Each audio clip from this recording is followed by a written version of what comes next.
quick guitar vacation exercise for you, and it's designed with several things in mind.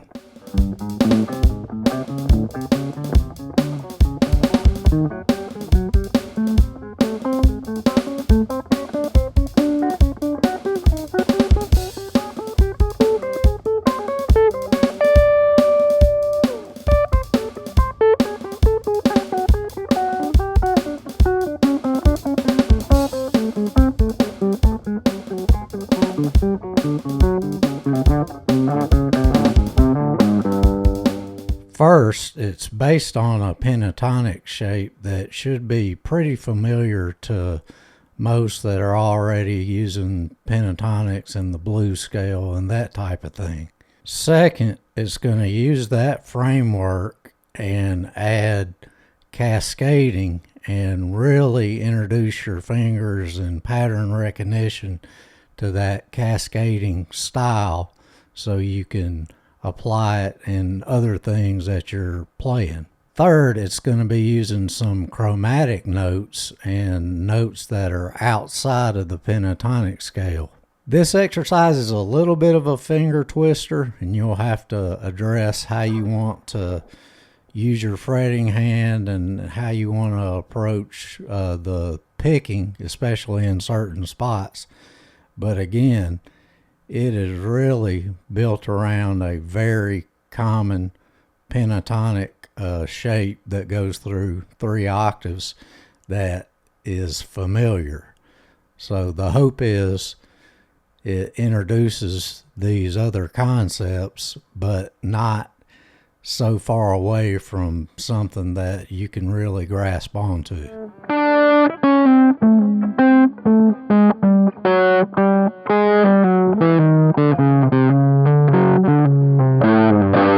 I want to give credit really quick to the inspiration of this exercise. I was watching a stream on the channel Tyler Shep Shreds, and I'll link it in my description. And if you want to see a young fella that has just got outstanding technique and is just way ahead of the game. I mean, he's great for any age, but at his age, it is frankly amazing.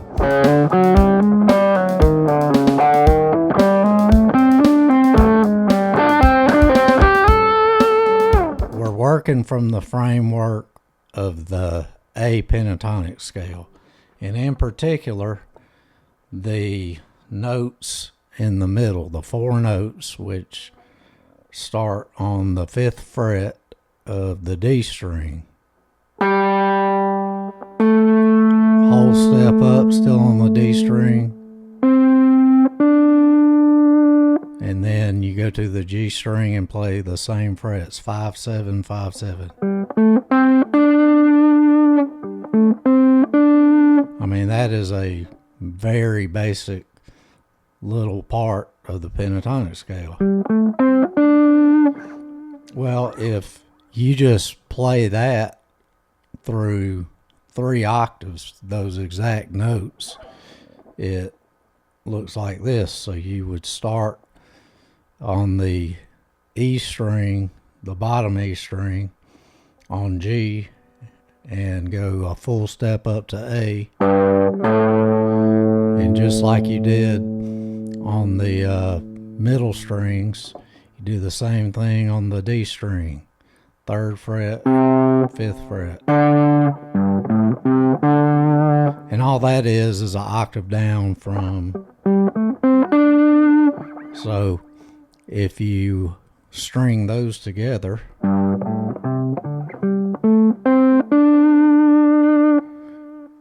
that's just 4 notes repeated through 2 octaves. And then to do the 3rd octave, you go to the B string on the 8th fret, play that whole step, and then same thing starting on the 8th fret of the E string, whole step up. This may be very rudimentary to you and you're already using it in your pentatonics and stuff like that, but just for the sake of bringing those in that may not have gone through the 3 octaves with just parts of the pentatonic scale and the different positions. I wanted to make sure we're starting from the same page. And again, this is the framework that the entire exercise is built on. If we do that 3 octave passage with just 4 notes and connect them all together, it's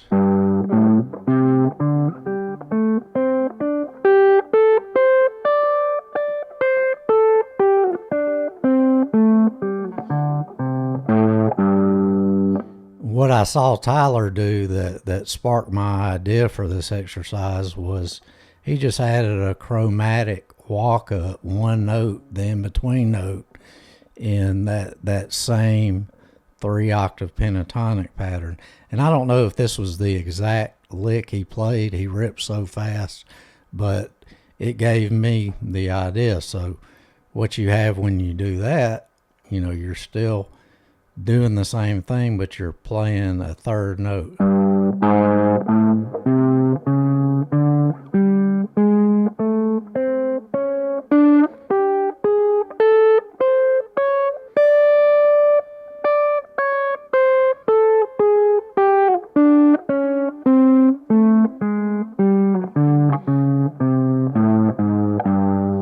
You're going from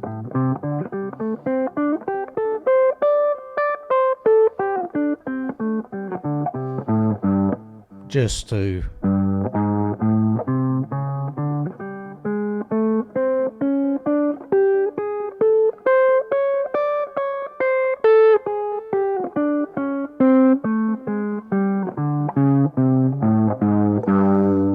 which that's a cool embellishment just by itself, adding a little bit of chromaticism to a simple pentatonic concept.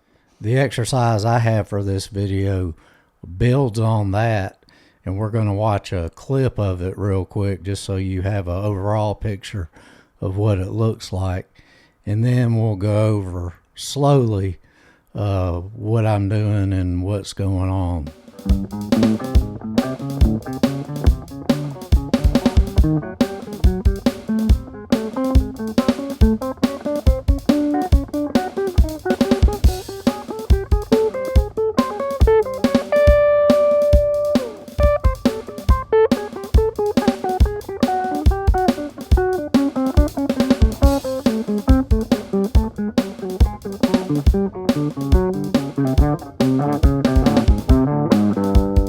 Launching into the exercise, we're starting in the same lowest octave from that pentatonic framework, and we're going to play 4 notes.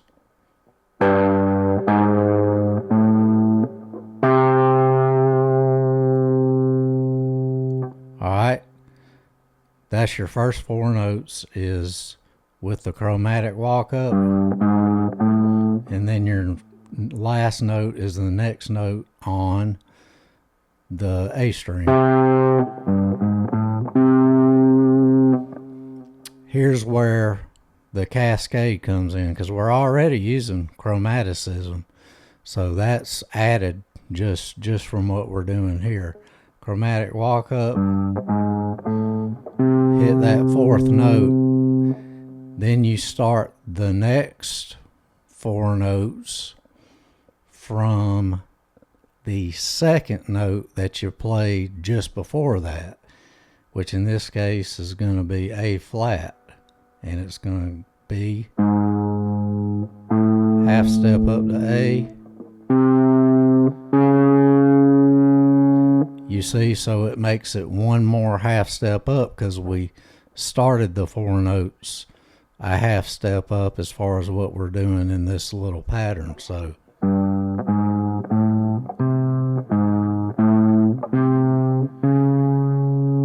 and that's where the stair-stepping cascade starts. 3rd 4 notes, you're going to start on the 3rd note that you played from the first pattern.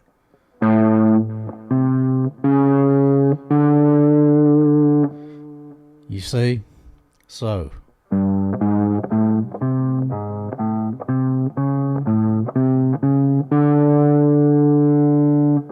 I mean, we're just hanging out on these low E and A strings and adding a chromatic note to the general pentatonic shape, and we're just cascading, going back and forth. You already see it's giving this a lot more excitement and just coolness.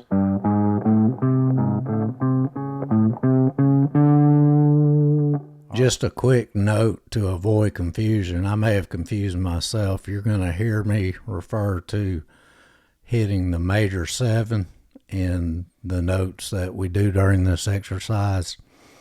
And I think I was in jazz brain mode because I've been working on jazz chord changes so much.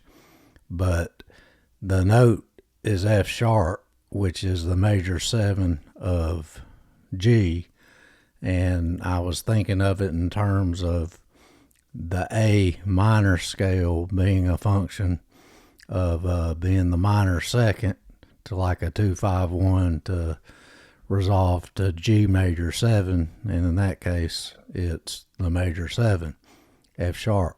However, if your 1 is the minor chord like A minor and you're using the A pentatonic, the degree would actually be a natural 6th. Like if you were to do A Dorian, it would be the 6 F sharp. So in relation to the minor pentatonic scale of A, the note is the natural 6.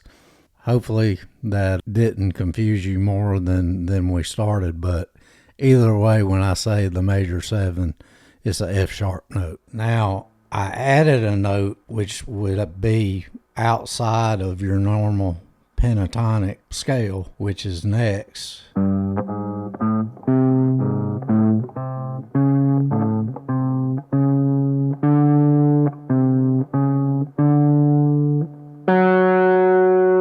That's the major 7. When you get to the 4th cascade, you're going to walk up on the A string from C to D chromatically.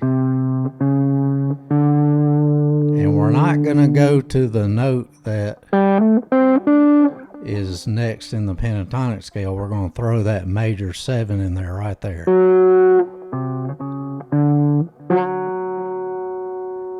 And then you're going to do the exact same strategy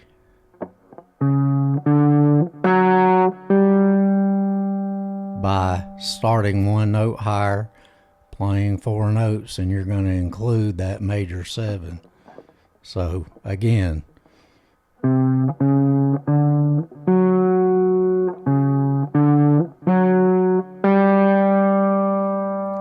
then you start 1 note higher and still include that major 7, but the rest is in our pentatonic chromatic shape.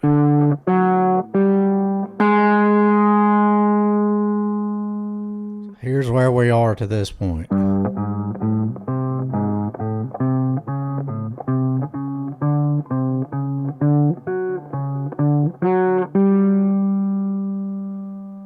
Alright, now your next 4 notes starting on the D string, including the major 7th, which is this note.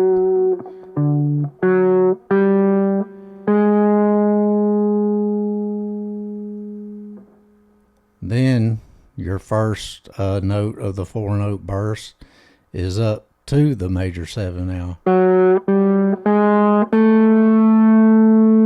And we have officially landed in our original pentatonic position. And you do the same thing.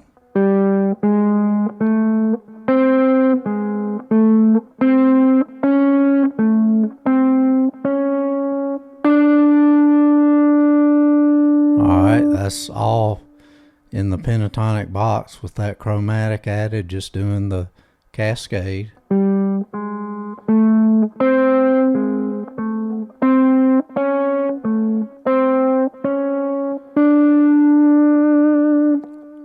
And we're also going to do the same thing that we did transitioning from the A and E string back up to the D string. And the next note would be that major 7 again. The difference is the fingering, because of the way the guitar's tuned, is gonna be different, because we all know the B string is not tuned a fourth like the rest. So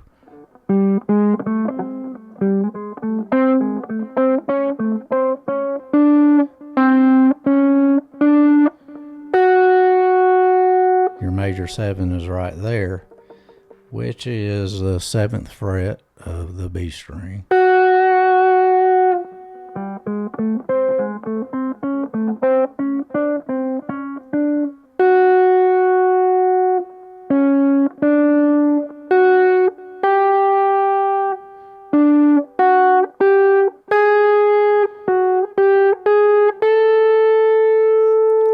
And now we're right back in the highest octave of our little 4-note pentatonic box, and we're going to throw that chromatic half step in there and cascade the same way we've been doing the whole time.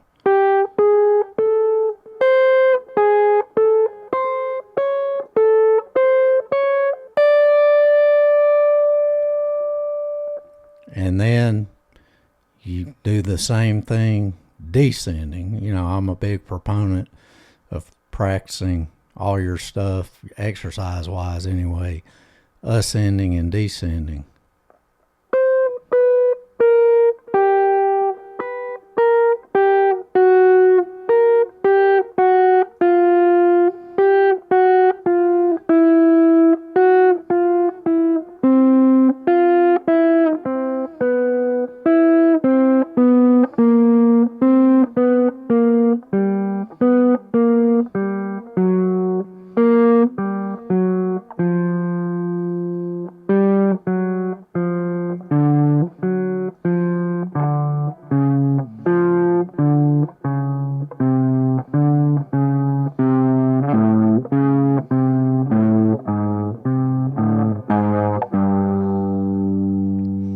Same thing descending. You're still doing the cascade and putting those chromatic steps in there and adding the major 7. When you practice this, either use a metronome or a drum loop. You need to be doing it to a tempo, because that is really the most important of all this. And you're going to run into situations, because the fingering is tricky, and you may run into happy accidents where you play a note that's not in the pattern.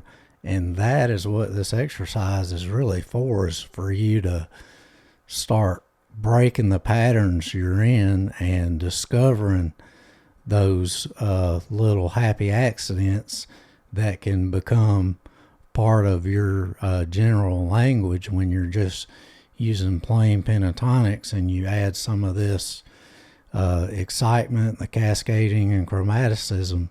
Good stuff comes out. But playing to a metronome or to a drum loop is essential, because the timing is what is going to make these notes that are quote unquote passing tones or not really in the scale, that playing them in time at the right time is what makes this whole thing work. Here's the whole exercise fairly slow, so you can wrap your mind around what it looks like when it's all connected together.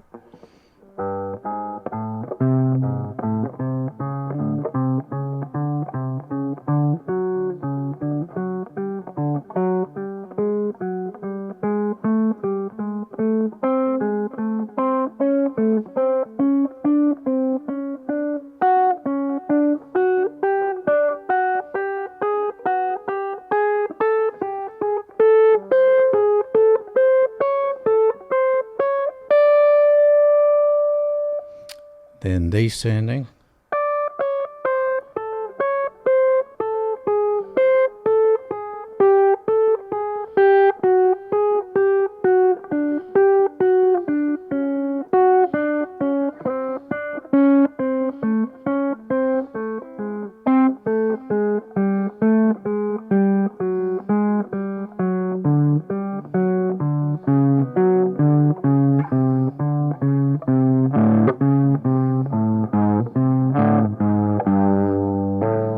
find a couple bumps in the road as far as your fingering and picking while you're doing this, that is normal. I'm still having issues doing it up to certain speeds. It's tricky, and you may have several different options you try to address each fingering where the bumps are in a different way until you find what works for you. You don't have to pick every note. You can do this legato or mix your techniques.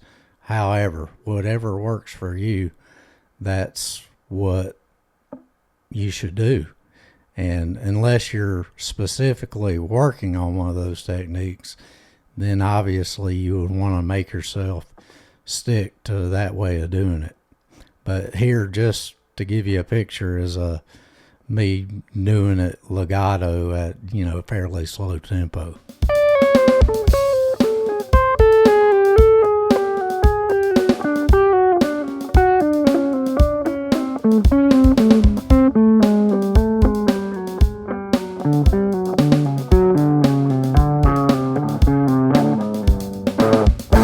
When you tackle an exercise like this and put it in your practice, the intent is not for you to be playing your solo. You're in the blues scale, and then you just rattle that off note for note. It's going to sound like an exercise. So the gift from an exercise like this is when you get it under your fingers and you can use concepts from it in places that expand your vocabulary. And that's really the goal of the whole thing. Here's a couple sound clips of me doing just that, playing normal improvisation, and I'm using different concepts that can be developed just from this exercise to add a little flair to lines that are largely based in the pentatonic blues scale.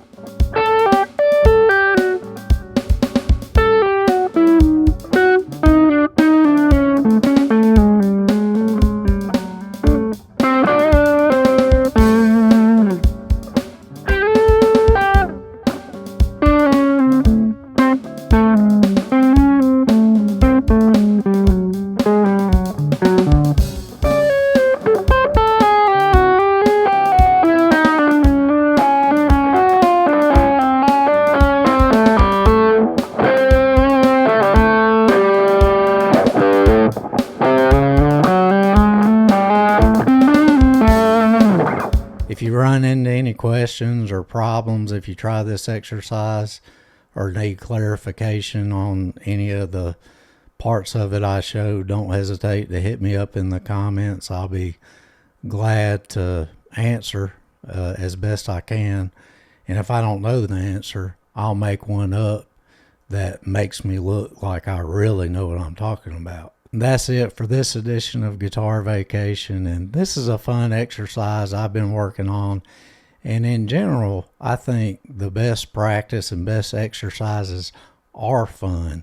Sometimes we have to buckle down and work on certain areas, and that may not be as fun, but I really want guitar to be positive and something fun in your life, like I try to keep it in mind. Whether it's working with this exercise or practicing something different or just picking up the guitar and playing what you're feeling at any given time, I want you to enjoy it and enjoy your guitar vacation. I'm going to be enjoying mine. We'll talk to you soon. Later.